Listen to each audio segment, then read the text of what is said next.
serving you a dose of wisdom and humor with a dash of radiance. Welcome to Biscuits and Sunshine with your hosts, Callie and Landra. Hey y'all, welcome to our podcast. I'm Callie, and we are so excited to have you here today. For sure, it makes me hella happy to have you be here with us. We're recording this from Distance Sport Audio Studios in Athens, Greece. I'm Landra. Welcome to episode 5, Pende, Pame. Let's go. I have to say that even though we just started this podcast, the experience of making it with you is such a joy, or as the Greeks would say, it's a mia hara. The collaboration is uplifting and confidence building, and also an exercise in reflection, vulnerability, and clarity and communication. Is that what you expected it to be? Yeah, it's what I expected. I know that I thrive in collaboration, and I've come to realize how much more working with a partner really helps me push beyond what I thought was possible to create. It's also helpful to have you as an accountability partner. It's one thing to talk about doing something, but then you gotta actually do it. And I really just appreciate how you bring your TV and PR expertise and experience. It really adds, I think, richness to our project, and I get to learn from you. Oh, it's a definite learning process for us both, and I'm having such a good time. It's fun to dust off the old producing chops. I love our time together, and I think really it makes me so happy that we're sharing this with other people as well. And I have to say, this idea of expectation and experience is so very relevant to me. I too have learned that doing something with a friend means that I do it more often and I enjoy it more. There's this old proverb that says, if you want to go fast, go alone, but if you want to go far, you go together. I feel like this podcast is a perfect lesson in that. We've both talked about doing this in some form or fashion. Heck, I even tried it. But I found monologue to be much less inspiring than dialogue. So I too now have a better understanding of what I need to succeed. And that means that I can set my expectations better. And, shocking, I read another quote once. I forget who said it, so if it's you and you're listening to this podcast, that would be very odd, but also sorry for not remembering you said this. The quote is, most of life's disappointments come from unmet or unexpressed expectations. Yes. So as we think about the podcast, what we're talking about, kind of how we live our lives, how can we live authentically if we're not honest about what we expect in life from ourselves, from our friends, from our partners? I think this is a question to keep in mind as we have this conversation and as it unfolds. So we all have memories where our expectations were different from what we experienced. Can you think of an example when your expectations were slightly unrealistic? Yeah, I mean, I think a couple things come to mind, like you said about friends or about work and kind of different areas of our lives. I think, a lot of it comes from, or even family, where, I have an expectation about how I might want somebody to respond to me or reach out to me. And I think of actually specifically moving here and realizing how much I am the one that really is a connector that reaches out a lot to people. And moving here would be to Athens from California. And it got really quiet after a couple months. And when I didn't hear from people, I was like, like my feelings started getting hurt. Mm-hmm. And I'm like, do I even matter? Does anybody even really miss me? I mean, that's that whole like deep spiral place that we can go to, the dark corners of our mind. And then I'm like, oh, I am like in this place of like not feeling good because I've had this expectation that they were going to reach out this often, like it was just like it unfolded for me. And so I'm like, oh, well, it's helpful if I let them know that, hey, I miss you. And hey, could we connect and set a time frame? And that has been really helpful for people in my life, especially when I'm trying to live an international lifestyle and trying to keep across time zones because people don't operate like I do. That was a big aha. You're definitely a unique breed of friend, I'll have to say that. Aw. You really are. And I think sometimes when we go through those experiences where we begin to clarify and sort of articulate for ourselves what we expect out of a friendship, because there's a lot of conversation about what you expect in a romantic relationship. Yeah. But for friendships, that just as important, a relationship that adds as much value to your life, there's not a whole bunch of conversation around like, what kind of friend do you want to be? What do you bring to the table as a friend? So when we go through these situations where we think, oh, I'm not getting something that I have expected to get or something that I know I give, it really helps us sort of become better and also helps us strengthen the relationships we do want to keep moving forward. Yeah. Yeah. And then I was trying to, I wanted to pull from a personal and then also from a work perspective. And this was young in my career where I was in HR, started my career, and I had vacation coming up and I was working in retail. So you never get a break. It's just Mm-hmm. always full on hiring, like you name it. And I left and I came back from vacation and I noticed I was finding myself feeling really like irritated because I was like, oh my God, that didn't get done. That didn't get done. And I had all these expectations of what I thought my team, people that directly reported to me, and also people that were peers of mine were going to get done. And I think I voiced that to one person in like a frustrating manner, not the best communication. And they were like, oh, I didn't even know, essentially, that was expected from me. I didn't know I was empowered to do that. And I was like, holy shit. I really need to let people know, number one, what are my expectations? What do I want? This is, again, good learning and management. What do I want to see? Be very specific with people. Not only like the execution of getting it done, but also for people that, report to you, like empower them. This is a chance for them to really show what they can do, to shine. And that was a big like, whoa, and something I carried forward with me. And not only for myself, but as I was a manager of managers, help them learn that lesson too, from a place of teaching. And hopefully they didn't have to go through what I did in that sense. Goes to show you how valuable communication is, especially with people, but also internally as well. One experience that I had, slightly less impactful than yours, I think, and maybe less of a Oh, learning come lesson. on. No judgment. No judgment here. But one of these expectation versus reality experiences I had, first time I went to Portugal in 2019. I hadn't done a bunch of travel, international travel to that point. Greece had been like the place that I'd been the most often in my life. And for some reason, as ignorant as I was, I expected Portugal to be very Mediterranean, even though, geographically speaking, they are not at any point on the Mediterranean Sea.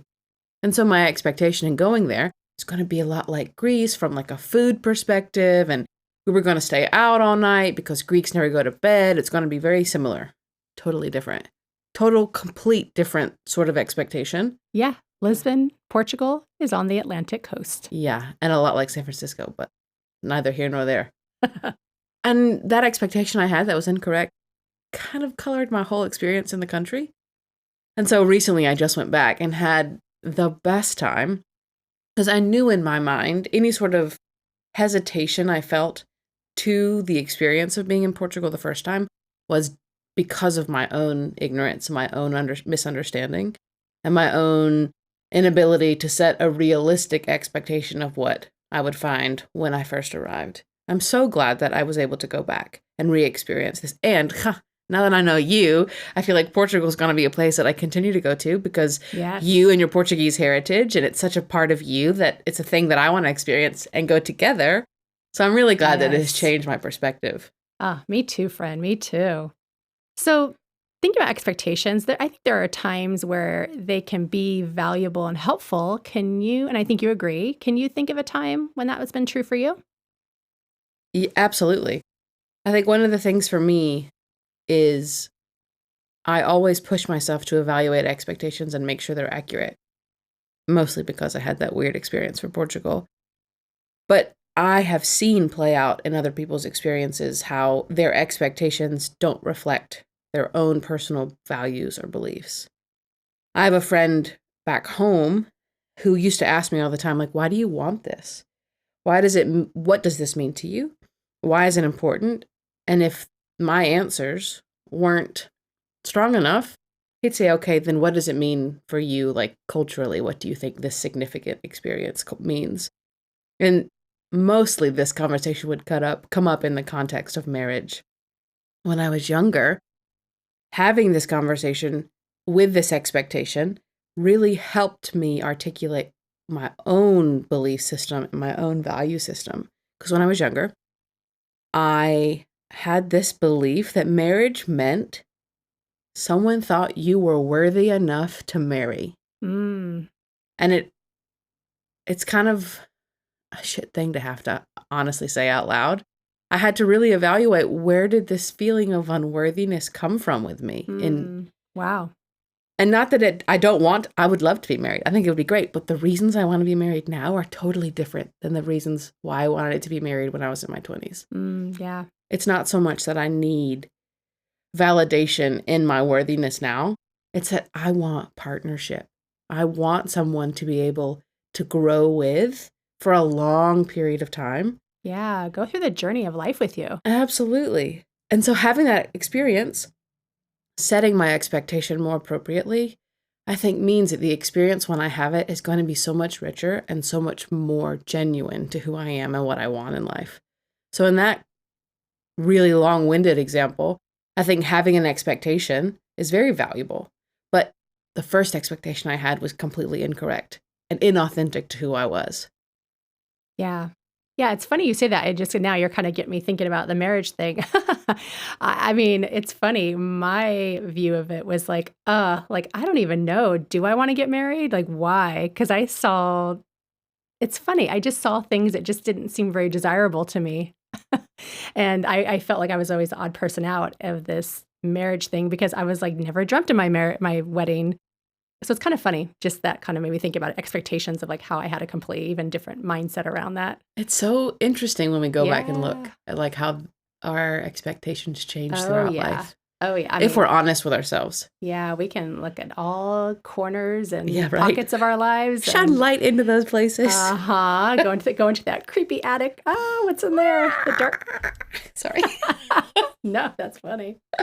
What about you from an expectation perspective, when or examples of times when it has been valuable? Yeah, yeah. I think for me, it's like I'm thinking of expectations almost of like what I will not compromise on. What is it that it's like, kind of, you said it earlier, core values. What are the things that I expect almost from a place of like of worth, you know? And so we just kind of touched on that. Life partner, absolutely. I think also, again, people that I keep in my inner circle, friends, um, yeah, just relationships. I think we can kind of put a big blanket of that for sure. I think it's important going back to thinking about a job. You know, we want to be clear about, especially now than ever, I would say, I'm thinking like our parents' generation, there was like, and I got this from my parents a lot, like thinking about leaving jobs. They were like, oh, no, no, no, like stay there, hold on to that job for dear life. Because very different. Yeah, they stayed in those jobs, and maybe they had a couple different jobs, but they were for long tenures. Yeah. And the world has shifted so much. And so, yeah, like thinking about it as a two-way street when I'm looking for work, like what is most important to me? And in that, and part of it choosing to work for myself or to take on different clients, I'm always looking for, setting expectation, especially living here in Greece and working with clients back in the US. We have different time zones. So what is the expectation going to be around times that we're going to meet, but then also around like project deadlines, that sort of thing. And so being upfront about those sorts of things and having those conversations in a way, what I've learned is that we teach others kind of how to treat us and like know what we tolerate is kind of the things that come up when I think about why it's expectations, not why, but how expectations are valuable. I have read this before. You have to teach others how to treat you. Yeah. Yeah, absolutely. Because we don't all have the same frame of reference. We don't have the same experience and we don't have the same expectation. Yeah. Yeah. So we do that through communication. Yeah, and absolutely. talking about expectations. Yeah. You mentioned earlier in this episode, my PR background, and one of the biggest lessons I have learned, and I continue to probably use on a daily, weekly basis, is this idea of in the beginning of a project, when you first start working with a client, like you just said, you have to set the expectation. And in what I do specifically in PR from a media perspective, being able to get interviews, being able to kind of secure placements and coverage, it's an art, it's not a science.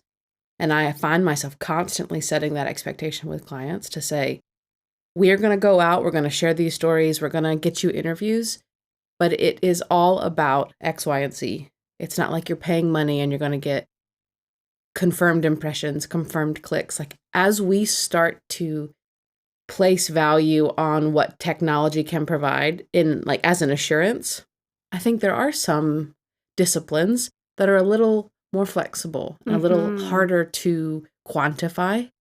And so being able to set an expectation from a business perspective can really impact the entire trajectory of a business relationship. I'm really grateful for the first team I ever worked on because the account manager on this team like drilled this idea into us. At the start of every project, set the expectation. Let everyone know what they're going to get. Let everyone know you agree on what success looks like. And now as I'm saying it out loud, it makes a lot of sense to also have these conversations from a friendship and relationship standpoint. Yeah, right. Definitely. Like, there are translations of things that, like what can we bring into our life from work into personal and vice versa. It's just, I think the bigger umbrella is, effective communication. And we all don't come out of the womb knowing how to do that. Oh. Especially we are shaped and molded by different people, our education, our backgrounds, you name it. So later in life or as we go along the journey of life, learning these things is so normal. Absolutely. And think about how the pandemic has influenced the way we communicate. 100%. So many things have been impacted. I think the pandemic stunted us a little bit. Yeah. In this idea of being able to fluently converse in whatever language that is. But in a social sense, I feel like we're having to relearn a little bit of that communication piece. And I think it's going to become a new normal where things happen and you relearn.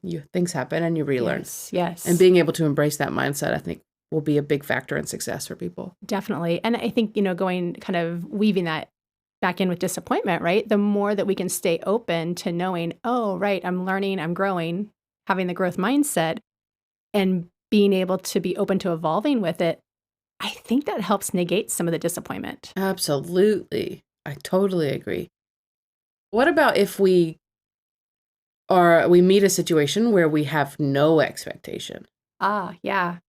I think I can go it can probably go two ways is what I'm thinking. I think there's magic that can happen when we approach something with an open mind and have no expectations.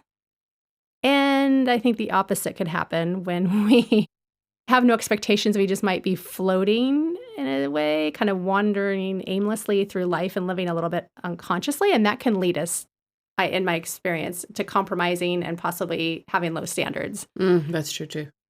You have to have some, maybe we won't call it an expectation, but you do have to have some sort of North Star. Yeah, and maybe it's like more of a goal. Mm-hmm. And there is a distinction there. Like an expectation is that you are like, are really attached to the outcome. Mm-hmm. And a goal is like you're very specific on what you want to accomplish. So I think there are some, they kind of, influence each other. So I can kind of see how that could be a little hazy, but I think they are two distinctly different things. Mm-hmm. It's very interesting because at some point, maybe I was in 7th grade, and in one of the elective classes I took, we made scrapbooks. Oh, the days of scrapbooks. Oh, yeah. Such a hobby I used to have. It was so fun, though. I know. I really liked those scissors that had little scalloped edges. You could make all right? All the stickers and all the little, what are those things, like the little corners you put on your pictures so they looked really cutesy and like, yeah. We should start a scrapbook club. Michael's, shout out. So did you shop there for all your scrapbook supplies? Michael's and Hobby Lobby are like heaven on earth. I still get Michael's coupons in my email. There's not a Michael's outside the United States, I'm pretty sure. I still get their coupons. And if the coupon is good enough, I save it and I send it to people back in the States. Oh my God, I'm like, you are hilarious. Go to Michael's. They're having great sales right now. Anyway, 7th grade scrapbook class. It wasn't a scrapbooking class. It was like a personal narrative class. That's what it was. Oh, I would have loved this class. Just a scrapbook class. What kind of school did you go to? Right? And it wasn't just like physical scrapbooking. It was like telling your personal narrative. And there was 9 weeks where we built a scrapbook. There was another 9 weeks where we had to interview someone who was 50 years older than us. So I interviewed my grandfather. Oh, very cool. And we got it, my dad, my whole family's on TV, basically. So we got it on video, we got it in audio, and it's just such a cool conversation. One of the activities we did for this class, we had to write a letter to our future selves. And I remember very distinctly what I wrote because I found it when I was at my parents' house over Christmas. And in this letter, I said, "Dear younger me, I hope by now I've won a Grammy and an Oscar because of my incredible acting and singing skills." Well, I have such terrible stage fright. I think I have only sang a handful of times in public by myself. Clearly, I had to readjust my expectation. But it's interesting. Sometimes we're so focused on the end expectation that we're so tied to the outcome, like you mentioned, that we don't give any sort of thought to how we get there. And I think in that moment, sometimes big disappointments happen on that journey, and it totally cripples us. Those disappointments totally wipe us off of this path. So whether or not there was a goal attached to the expectation or not doesn't matter, because we're so ill-equipped to handle that disappointment. And I think it all comes back to this place of being honest with ourselves. Me in 7th grade, I was smart enough to know I was never going to be a singer like that. I was never going to be Britney Spears for lots of reasons, mainly because my stage fright was so terrible that the first leading role I ever had in a musical, my mom was sure I was going to throw up before I went on stage because I was so terrified. Oh. I had to set my expectation. I gave away that dream, and now I just sing in the shower and with my friends, and my life is rich for it. But again, a silly example of expectation versus reality and facing disappointment. But once we're honest about those things, thank you, Mrs. Gilliland, for the 7th grade scrapbooking class, because I learned being honest about expectations really does help you avoid future heartache. Oh, that's so true. I mean, really, really well said. I love the example you gave. And I get it. It's hard to go on stage. I can't imagine singing like you said those big stars do. But I, as your friend, feel so lucky I get to be in your presence and hear your beautiful voice. I'll never forget. Remember, Milos? Terrifying. You were in the shower, and obviously we were sharing a room, and so it was like pretty small. But the acoustics in there, damn girl, I was like, shit. Okay, she legit can sing. I was in my own little world. Oh I totally forgot you were there. It was, yeah. So anyhow, if you're ever in the presence of Callie when she sings, it is a beautiful thing. It is. It's funny, growing up, my dad always said this one thing. He said, "Expect nothing, receive everything." I think it's a Confucius saying. The older I get, though, the more I appreciate the wisdom in this. It's like, okay, Dad, yeah, I hear you. But now, yeah, there's a lot to be said in that phrase that helps you sort of navigate life and navigate disappointment. And it's much easier said than done to have no expectation going into something, because then whatever happens, you can receive for what it is. But we're human. And I feel like that is sort of against our human nature to not expect, to not hope, to not want. Oh, yeah.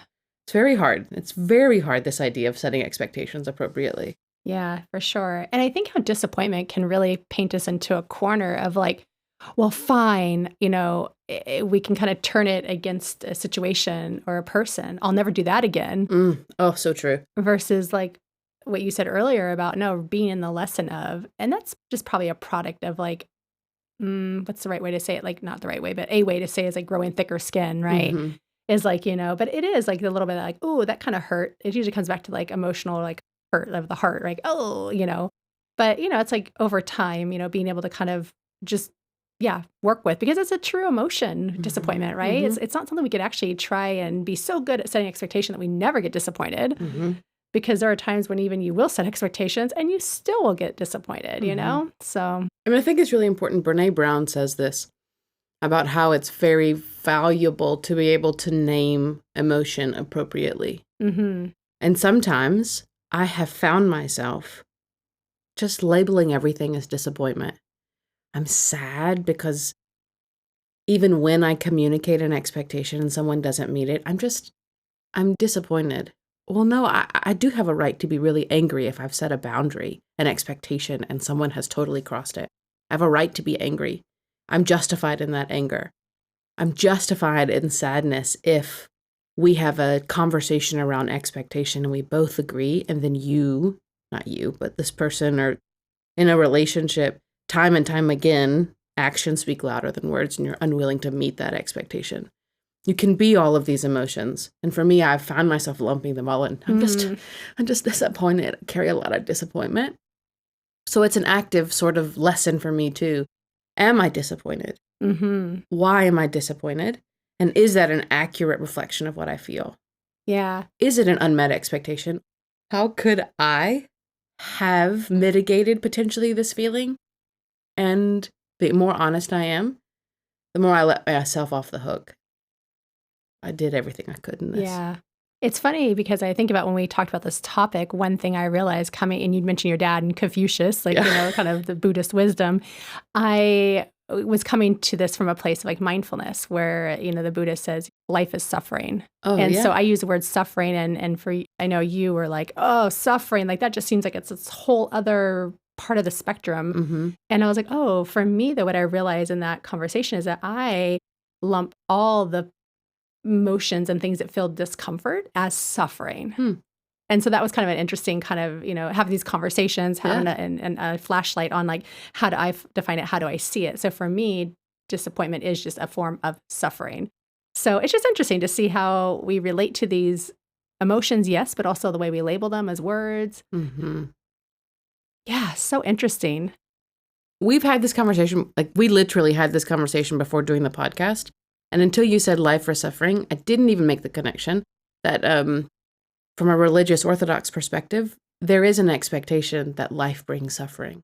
Ah, okay. It's not a surprise. A lot of these religions all kind of point back to the same thing, just in different ways and stuff. So many ways. Yeah.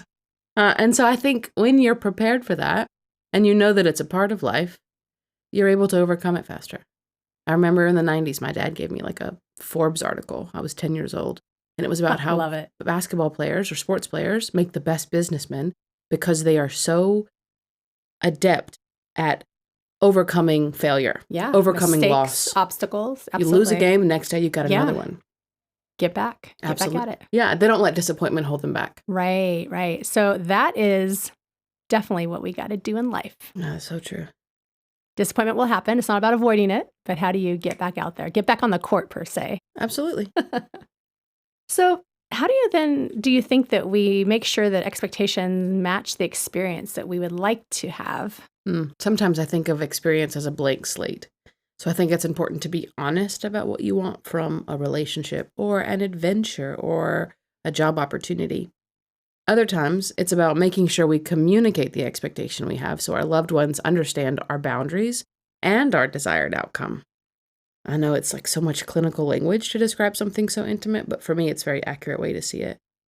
We talked earlier in an episode about my love language and its physical touch, and this experience you and I had where early on in our friendship, I had told you that physical touch was my love language, and you gave me this gigantic hug, and you held me for a long time, and that was my first time since moving to Athens, feeling full of love. And so, because my understanding of love comes from physical closeness, if I don't communicate that to my friends, there's a whole spectrum of emotion and closeness that we may never experience together. But when I communicate that to a friend as great as you recognize that and you build that into our friendship. And that's a met expectation for me, and it makes me feel so comfortable. That's why I think I have this really core group of women here who I just feel at peace around. Yeah. And I think it's because we're so good at communicating. Yes, I want this. No, I don't. Yes, I expect this. This doesn't matter to me at all. And I have a hypothesis. I think because we are outside of our homes, if you will, in quotation marks, because of not where we grew up natively, we've all put ourselves out there. It probably has us to kind of bring more of communication of that, to the forefront of what we need. Yes. And it might just be the time in our life. I don't know. But we do range we have a 20-year range. We do in our ages. Yeah, in our ages. So, I think that the moving away from home has a lot to do with that too, possibly. Yeah, I think we're in a place where we understand that we can't do things the way we've always done them. Yeah. We have to approach things very open and very open-hearted and also open-minded. A big thank you to our team for the support on this podcast, including Alex with Distance Sport Audio for the audio and technical expertise. We also want to shout out all y'all who choose to listen to us week after week. We're really excited you're here. This week, I hope you find the courage to better communicate your expectations, whether it's to yourself or to a loved one, in order to avoid unnecessary disappointment. Life is hard enough sometimes. Let's make it less so by being honest about what we want. If you love what we're serving up, take a second to subscribe and rate the podcast on this platform. Be sure to follow us on Instagram. You can find us at Biscuits and Sunshine, all spelled out. And we'd be so honored if you share this podcast with a friend. This is Biscuits and Sunshine with Callie and Landra.